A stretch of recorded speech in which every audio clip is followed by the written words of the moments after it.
Tell you what, let's start out this video by showing you that Blackstone grill that I left off with in the last video.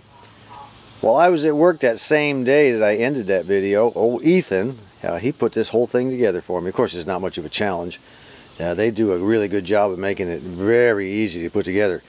And when I came home, I decided to remove the top and show you those welded pieces of angle irons, actually what they are, welded on the bottom of the grill itself, which is a big, thick, heavy grill. It's all been seasoned. If you can look down here, they've got it all seasoned when it comes in.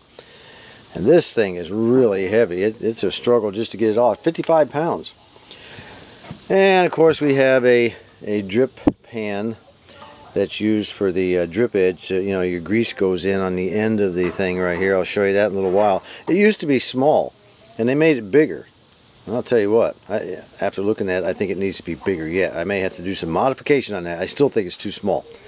They really got chintzy with that. They did everything good except for that stupid drip pan. They should have made it larger.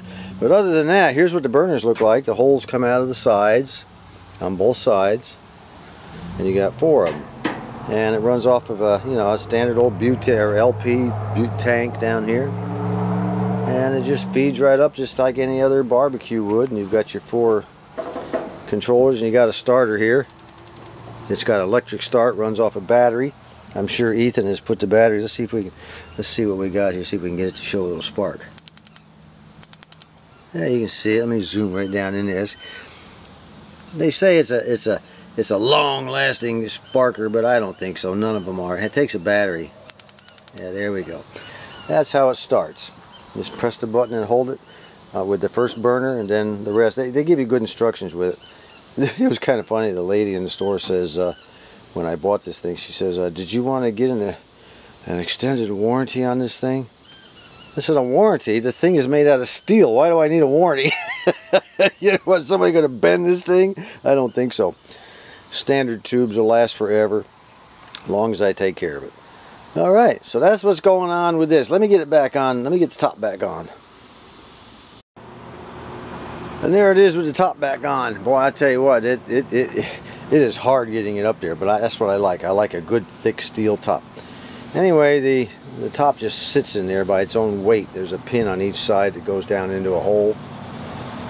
And this drip pan I was telling you about for grease, here's the channel for the grease. You know, you scrape your grease this way, and it's kind of at an angle, and it comes on down. Come on, camera, focus up here. There we go.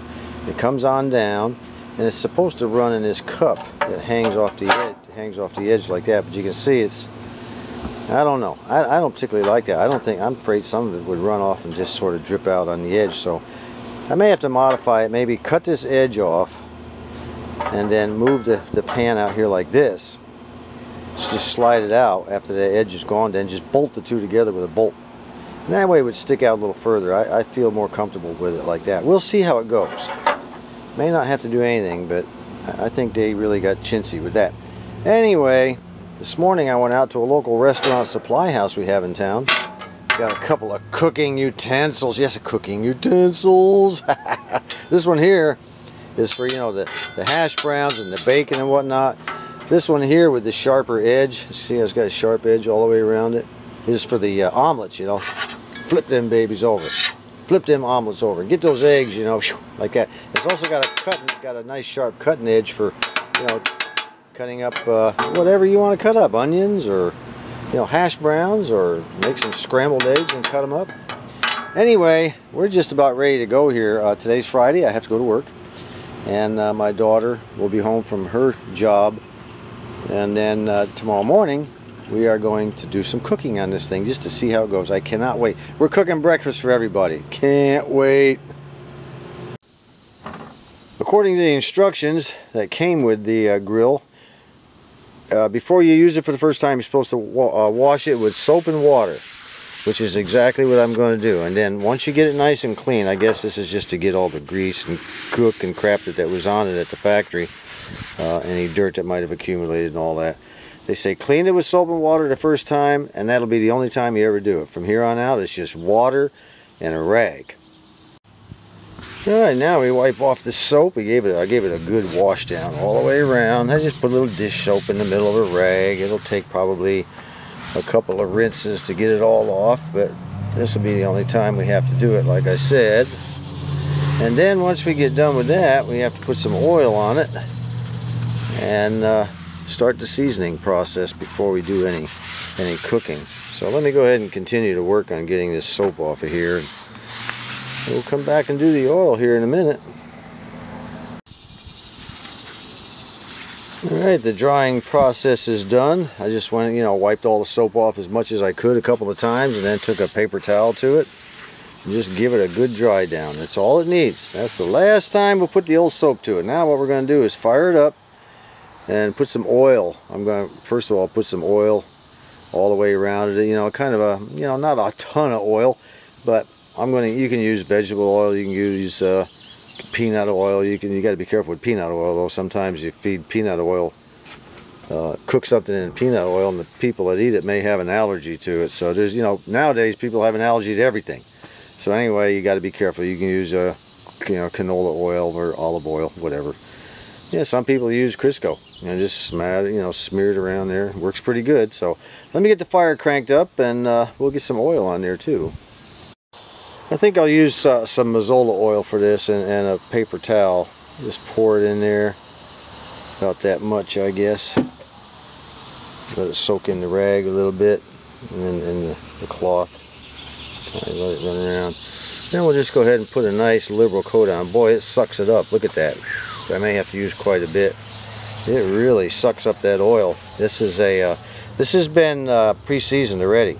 It's got kind of a rough surface, not very much, not like a Lodge frying pan, but the purpose of it being a little bit rough is so it holds the seasoning, because they spray it on at the factory. And if it was real smooth and all that stuff, it wouldn't hold the seasoning. It would just kind of run right off, because they suspend these things like this and then just spray them. Same way they do the Lodge frying pans. Let me go ahead and put a little more oil on there. I gave it a pretty liberal coating of that Mazola oil, and it's all soaked into the pores now, so I'm going to wipe off the excess. I don't want to have a ton of oil on there, because when I fire up the grill, it's going to start smoking, and it's supposed to smoke because the oil's burning. So I'm just going to go ahead and take off all the excess that we don't need to season this thing. Seasoning is an ongoing process. Every time you cook, it gets more and more seasoned. And if you treat the grill right, or even a cast iron, skillet or whatever, Dutch oven, it'll still, it'll do the same thing that this is about to do. All right, I think our grill is ready to heat up. Okay, let's put the fire to it. Well, she's lit. I've got it on high, the entire thing. Kind of interesting when I press that little starter there. I'm one of these guys, I don't trust anything. There's a little space you can look down through in here, and you can see whether or not the burner is on. I wanted to make sure I didn't want to, turn on the gas, hit this, and then assume that it was lit, and then all of a sudden, boom, it blows up because of the accumulation of gas underneath this grill. Always make sure the first one's lit before you go to the second one, then the third one, then the fourth one. And you can see them over here, I think, a little better. Can you see them flames down in there? Yeah, she's heating up real good. I'm real happy about it. So let's go ahead and put our little drip pan over here before we forget. I'm definitely going to do a modification on that. I was thinking, maybe I could cut a slot here where I could just slide this thing a little further out this way. I just don't think it's out far enough. I may be totally wrong about this, but we'll see. Right now she's starting to turn dark. The grill it's getting nice and hot. That's what we want. Once it gets fairly hot, I've got a laser thermometer that I'll, point it, and we'll find out what kind of a temperature we're getting across the grill. Well, if all goes as planned, this thing should start smoking here pretty soon. And when it stops smoking, then you're ready to start cooking. You turn the heat down a little bit. Let's find out what the heat's doing so far. It's only been about 4 minutes. Let me see. Well, we got 3.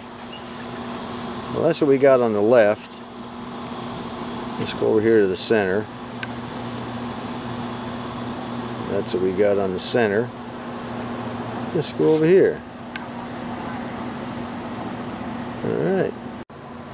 It's important to have part of your grill cooler than the other parts, as far as I'm concerned, because you start cooking some things and you want to kind of keep them warm, but you don't want to burn them, so you kind of shuck them off to the side and let them kind of sit there, you know, and stay hot while you're cooking the rest of the grill. But if you have everything scalding, burning hot, you got no place to shove the food over where it won't, you know, continue to cook and burn.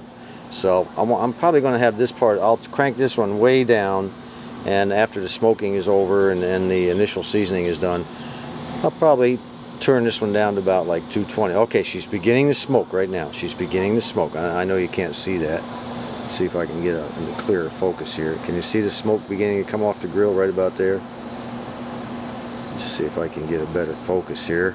Come on, camera, focus. There we go. Now you're beginning to see a little bit of smoke come off there. The entire grill will change color before it's done. Well, she's about to quit smoking, so I think we're ready for a little turn down here. I'm going to crank this down to about there. This is the extreme right, and I think I'll crank this one down a little lower, and a little lower, and a little lower. We don't need it to be on super high, because I imagine that this grill chews up the gas. I'm used to, you know, a tank of gas lasting, you know, 4 months. Chances are it won't last 2 months around here. Anyway, we'll see what happens. I'll let it cool down. We'll take a temperature reading, and then we'll put, I think I'll put some hash browns on first. I got some shredded frozen hash browns I bought. Alright, I've got some Walmart brand 100% made with 100% extra virgin olive oil. We'll go ahead and kind of spray it up here in the corner. Well, nothing's happening. Why is that? Nothing's coming out. Isn't that sweet? Well, isn't that nice? Oh, it's great stuff, huh? Oh, well, I'm glad I bought another bottle. Well, you know what they say, where there's a will, there's a way, so we'll just go ahead and pour a little of that, I got this other bottle I got. It's 100% extra virgin olive oil. I've never cooked with that stuff, you know. I've always been kind of a vegetable kind of guy, you know. We'll just kind of smear it around a little bit up in here. Now we'll go ahead and we'll put some hash browns in there, see how it works. This whole thing is going to be an experiment for me. I've never cooked on a grill before, so it'll be interesting. So let's go ahead and get everything together. I've just been watching people at Waffle House do this. Maybe taste test it. Well, there we go. We're not doing too bad for our first shot. We got 3 things of hash browns going here. These in the back here are pretty much cooked and everything, but I'm going to let them crisp up a little bit more. I got the daughter out here doing something finely besides complaining about my food. You like the bacon, right?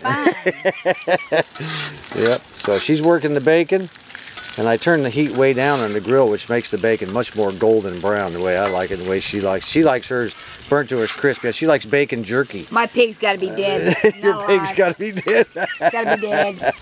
All right, we're getting there. Then here are the omelets. We got the cheese, we got the bell peppers, and some green onions in there. We're going to fold them up over there. Just let them babies cook a little bit longer. I'll tell you what, let's see how our hash browns are. Hash browns are looking real good. Everybody likes them crisp. Yeah. Yeah. These here need a little more cooking. I think I better bring up the grill a little further. I think you need to rotate. Rotate what? I'm going to move. Don't worry about it. We're going to put that up there. I just cranked up the fire a little bit longer. I've got this supervisor here on my right hand side. He don't follow directions well. That's right, I don't. I'm an independent. Yeah. All right, I think we're about ready. All right, second batch of omelets. Oh, they look really good. Really good. That's good. Everybody, look. See what I'm doing? I'm cooking again for you. Go ahead. My daughter just wants cheese on her omelet, of course. Well, that's it, folks. All the cooking is done. I'm fixing to go in and have my share. And as expected, this little drain thing didn't work like it's supposed to. Or, I don't know. What's happening is the oil was running down and running underneath it here, and running between the catcher and the body of the grill, and it was going down onto the ground, onto the floor. Definitely going to have to make a change there. I have a couple ideas. Anyway, let's go inside and gobble up, see how everybody's doing. Well, how's the omelets, honey? They're good. Grandma, you like the hash browns? Mm-hmm. Scott, Shannon, she's eating. She's actually eating. Look at this. This may be the only time you see my daughter What eat. can you post on Facebook? Where is Evan at? He said he was coming. He probably took a trip to his truck, put something. Alrighty, it's time for me to sit down and eat. Well, the worst part is, you know, cleaning up after you've had everything to eat. It was really good. It was not bad for a first time effort on this grill. I enjoyed myself. It was fun. Tomorrow, it will be pancakes. So they're going to be the old-fashioned homemade kind. So what I need to do now is kind of clean the grill. Now I've got the grill set to about just a little bit above low. Let's take a temperature reading here. It's still a little bit cool. I want it about 200 degrees. I'm going to put a little water on there. Let's see what it does when I put a little water on it. Okay, she's going to be alright. You don't want that grill too hot. You want that steam to help out in your cleaning effort, okay? That's what I'm going to do. I'm going to spray, and I'm going to clean, I'm going to squirt rather, and clean, squirt and clean, stuff like that. Get all the old grease off and get it ready for tomorrow. Alright, last but not least, I'm going to put a light coat of oil. Treat this thing just like I do my Lodge skillets and you know, Dutch ovens. I'm going to put a nice light coat of oil all over this thing, then I'm going to wipe it all off, just like I do the skillets. And this keeps it from any rust developing. I don't want any rust to develop on these things. You know, Arkansas this time of year is very, very humid. And I'll tell you what, it won't take long to start rusting. And I don't want it to rust. I mean, it wouldn't hurt it, surface rust. But I just don't want to go through all the effort of having to try to get it off and all that crap. So let me go ahead and get that done. Make a nice, real nice. Now we'll take a dry one, which I have right here. And we'll wipe off the excess. This is cool. I mean, there's a little bit of work to this thing, don't get me wrong, you know. But that's the fun of it, you know. So what? I have nothing else to do. Huh? Yeah, right. Well, that's it. All clean, ready to go for tomorrow. Maybe I'll even make another video on cooking pancakes and try to get that up in the next couple days. Anyway, I appreciate you all watching. That is my Blackstone Griddle 4-burner. I like it. One more thing I like about this this particular grill is you can slide out your left and right shelf right here. They just slide in with these. They slide into holes, and then there's a screw plastic knob that tightens up from underneath and just kind of snugs it up in there. But I can take them out and set them on top of the grill, and then yeah, probably in a week or so I'll be getting a barbecue cover to put over this entire thing. So this will be a good place to store it, directly under the barbecue grill, and it'll keep the plastic covering over the grill also, which will keep it from help it a little bit from getting rusty. Anyway, until next time, this is John.